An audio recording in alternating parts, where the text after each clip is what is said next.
Hello, I'm Jill from GillyMac Designs, and today I'm going to be looking at the sewing applications on this Janome Horizon Memory Craft 9480 QC Professional. Now, I really enjoy garment making, but my desire to make garments and buy patterns, therefore, and I also buy lots of fabric, outstrips the time I have available to make them. So I've often got things here that I've even cut out. I've traced the pattern and I've cut them out, and they haven't got any further. So I'm really interested to see what this machine can do to just spur me on and spend my evenings over the next couple of weeks finishing off a few of these half-made garments. So here's the home screen, and let's press our application button. Now it immediately goes to the sewing applications, and you can see that here. And then these are our quilting applications, and these are the additional applications. Now the additional ones are the ones where you need additional feet that you don't get with this machine, and that's where previously I've done a video on, let's just go along, on this concealed zipper. So we're going to focus today on this one here. Now it's called sewing applications, but actually they're more likely to be something you would see as garment making. So let's have a look. Okay, so we've got here just doing normal seams for woven, that's one application, seams for stretch knit, seams for curves, and top stitching. Let's look at those first. So woven, and the machine gives you, what the applications give you is it's a preset. If you're dealing with medium fabric, use this stitch. If you're dealing with light fabric, use this. Heavy fabric, use this. And a lockmatic, which is just where you've got your going back and forth. That's all you need there. We've also got the option to do a lock stitch at the beginning and the end. So what I would expect to see here is for light fabric, there's the stitch length to be a bit smaller, medium a bit bigger, and heavy a bit bigger. So let's have a look. Light, our stitch length is 2. Medium, our stitch length is 2.4, and heavy, our stitch length has gone up to 2.6. Let's have a quick look at lockmatic.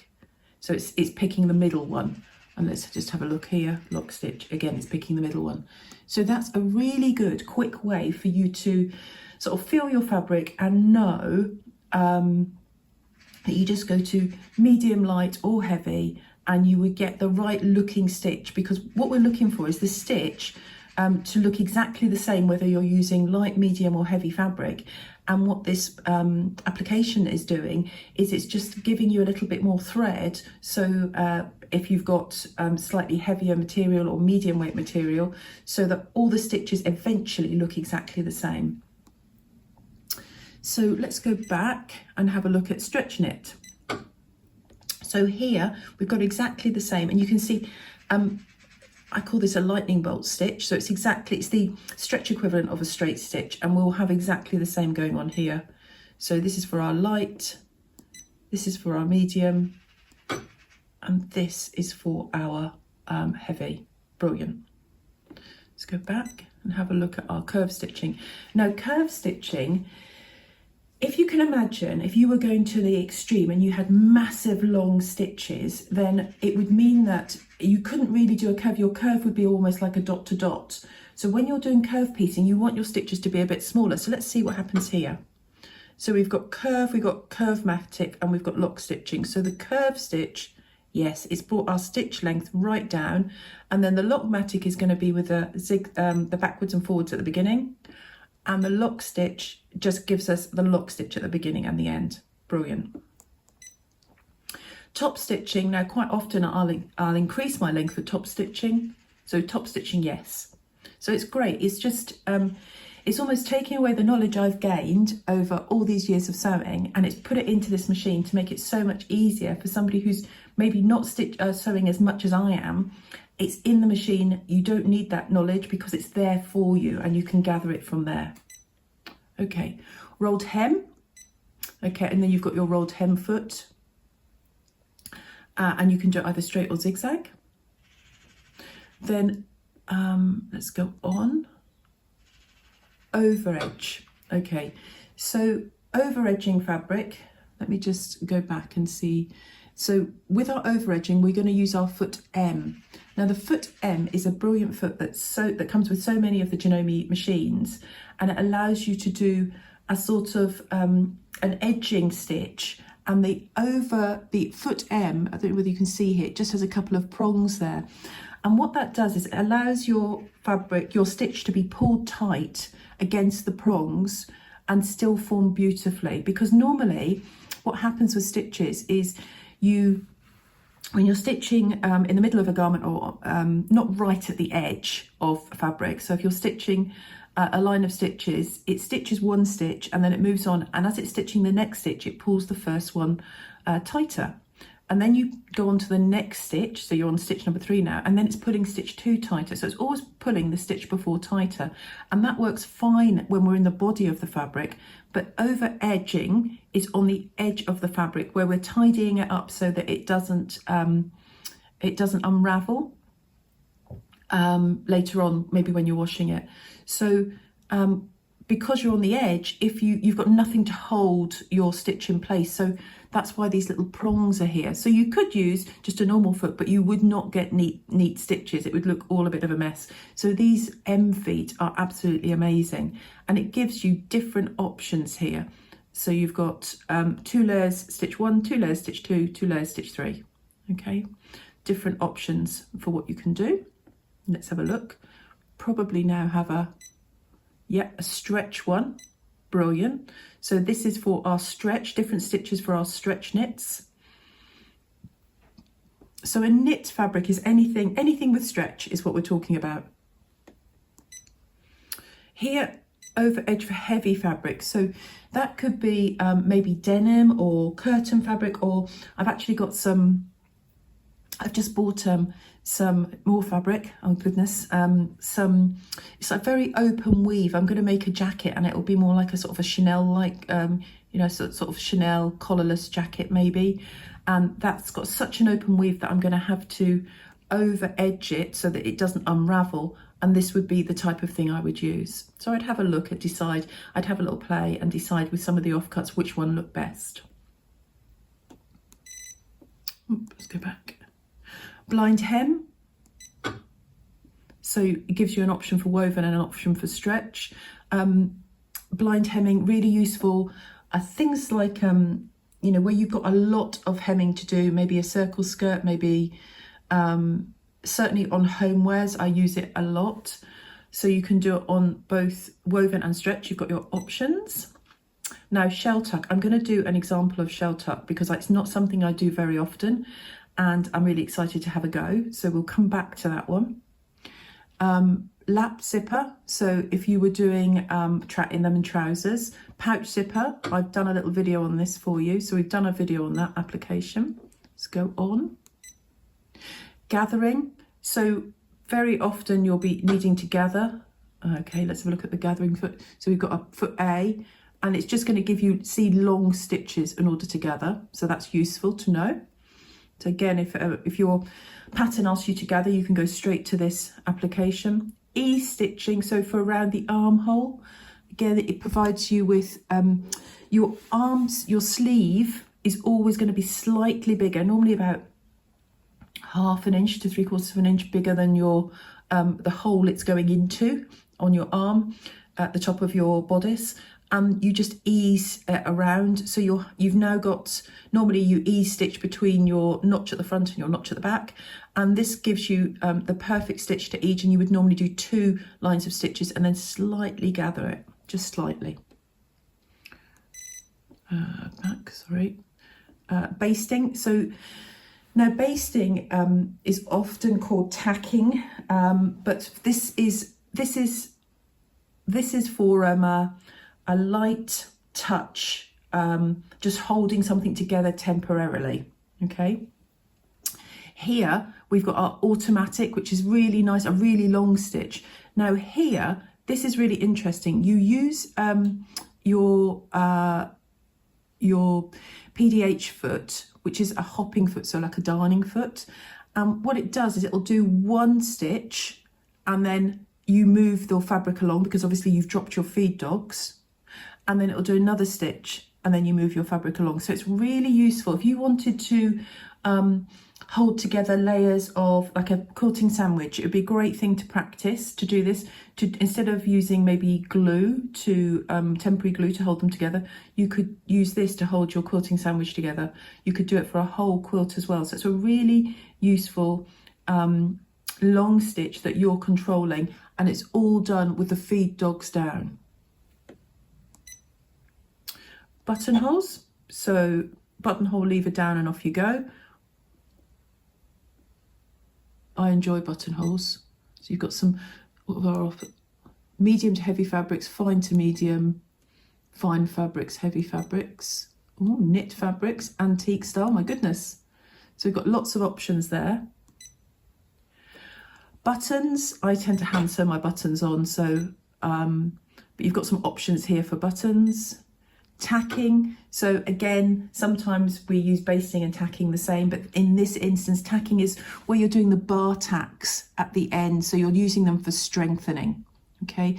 And in addition, what this one will do is it'll allow you to either use a standard length, you just see, yeah, or here on manual, you can do a bar tack, so it's not gonna stop at a certain time, you stop it, and then it will give you the option. It'll say, would you like the same length again? And you can say yes, and you can do the same length on the other side. So it's really, really packed full of features in that it allows you the flexibility of either doing it at an automatic length, which we've got pre-programmed here. Let's have a look, 1 centimetre, 0.7 or 1.2, or we can use it manually, which is fab. Okay, let's go on. Eyelets, so eyelets may be for decorative reasons, or they're really useful when you're doing things like toy making. That's when I would use them. We've got a few different, look at that, that's nice. Look, a few different options.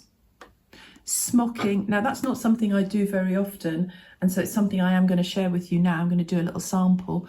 And the smocking here, you first start off with gathering, and then you will go on to doing one of, you've got, I think it's 9 different, let's have a quick look, 9 different smocking stitches, and then you've got a cross stitch and a decorative stitch as well. So we'll have a little practice for those in a moment. And then faggoting is where you're joining 2 lots of fabrics together. So difficult to see here, but this is one fabric, that's another, and you're doing a sort of a stitch together. Okay, so you've got decorative stitches you can use between them. So we're going to do 2 examples now. We're going to go and we're going to start off doing our shell tuck. Okay, so with the shell tuck, we can choose either a small, medium or large shell tuck. We are going to need our foot F, and we're going to line it up either. So I start off lining it up with the little slit in the foot, but also just keep an eye on that red mark, because I think I end up moving onto that red mark and it probably is better. So yeah, I'm going to start off doing a large one. So let's just have a quick look at the difference. So small, medium, large. So we're changing the distance here. Okay. We can do more changes in here. Can you see we've got lots of options that we can use to actually sort of fine tune those shell tucks. So let's put that down. So let's have a look at some shell tucks. Right, I've got some fine jersey here, and it's got open work on it. Can you see these tiny little holes? So it's really lovely and fine. I actually bought it to make Jim Jam tops for my daughters, and I'm ashamed to say that was in Christmas. That was for Christmas 2022, and they're still not made. But maybe it's because I was waiting. The universe was telling me to wait until I found this stitch on this machine. So let's see. I'm using a foot F, which is the applique foot, and I'm lining up just with a little slit on the edge here. Now then, off we go.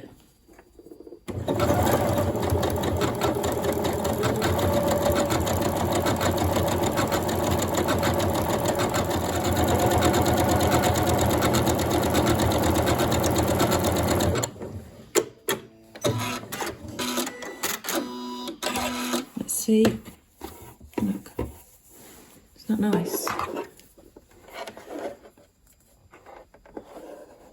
So obviously I'm using a contrasting thread so that you can see it. I actually had a little practice earlier thinking about these gym jams that I might do for the girls. And I created a little cuff. It was so simple to do with just the, just using the same colour thread. I should have used it in the bobbin as well, but I wanted to show you the back of this work, so I left it to be white. But use the same colour thread as you have with fabric. And how I did that was I folded up a really longer bit and did my shell tuck there. And then I tucked in this bit and did my shell tuck there. I'll show you. So that's the back. I'll show you the back. So that's the back. But the front is where all the magic's happening. Let me put it over my wrist. I think that would be a really lovely finish on a garment. Now the other thing I'm interested in showing you is smocking. So the smocking takes you through, a bit like with the zippers, it takes you through the process, which is fantastic. So you cut your fabric and you start off putting your gather stitches in. And these are just long stitches. Can you see? They're really nice long stitches. And you put them 5/8 of an inch away, or 1.5 centimeters away from each other. Okay, then you tie off your ends. So you hand tie one set of ends, and then you pull your bobbin thread on the other set and you create these gathers, and then you press them, and then you're ready for your smocking. And then you've got all these different smocking stitches like this, okay, that we can have a practice with. So let's do that process. So for this sample, I'm going to use some cotton poplin. It would be even better if it was a lighter weight fabric, but let's use this for now. First thing we've got to do is put the gather stitches in. So I'm going to do 5 rows of gather stitches. So let's start off. So I'm going to start a little way down. And the first button I press is the gathering button, as I've shown you.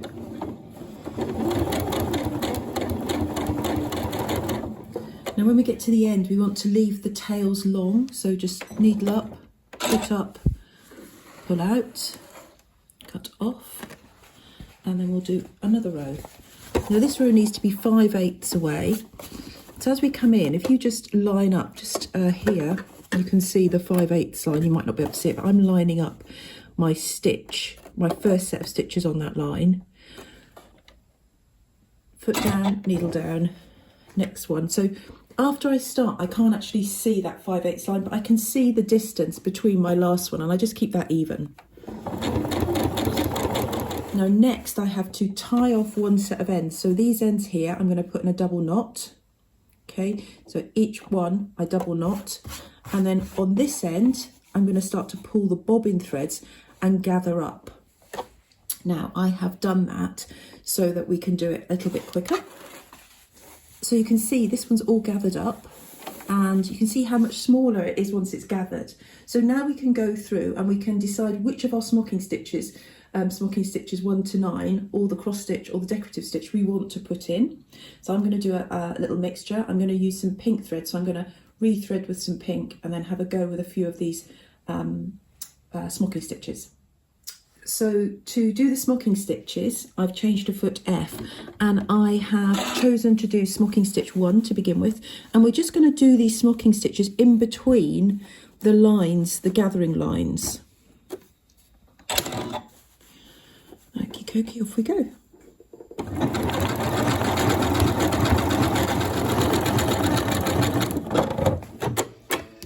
Okay.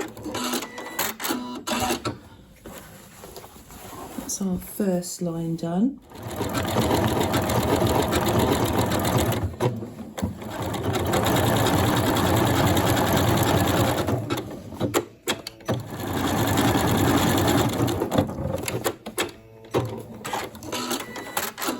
So my job now is to take out the